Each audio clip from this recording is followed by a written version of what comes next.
事關咧，我早2日見到有個人就 po 咗個 story 喎，po 咗張黑白相咧，上面就有一紮藥丸倒到成台都係，然後就話最後嘅話我都聽到啦，我冇遺憾啦。咁我就勁驚啦，即刻我就喺個電話簿度抄佢個 contact 出嚟，想打俾佢啦。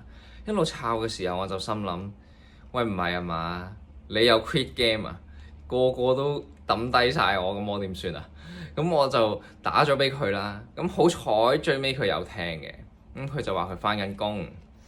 咁我就不禁諗起，其實以前打機嘅時候咧，打 LOL 嘅時候，成日都會有人中你㗎。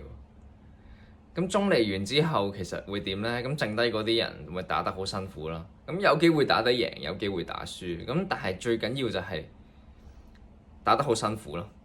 咁而大家如果唔想你啲隊友中離嘅話，可以做好多嘢嘅喎，可以鼓勵佢啦。咁當然中離嘅人都有佢自己唔負責任嘅嘢啦。咁但係我哋有冇盡責去令到佢享受個遊戲呢？去鼓勵下佢呢？例如你身邊一定有啲人係成日好唔開心㗎，你有冇試下開解下佢啊？又或者係佢成日發嬲嘅，你有冇試下同佢講下發嬲係唔好嘅呢？咁我就試過嘅，咁我試完之後呢，佢嬲得仲癲喎，佢尖叫喎，咁我又學識咗啊，原來對住發嬲嘅人係唔可以講道理嘅，係啦，鳩噏完畢。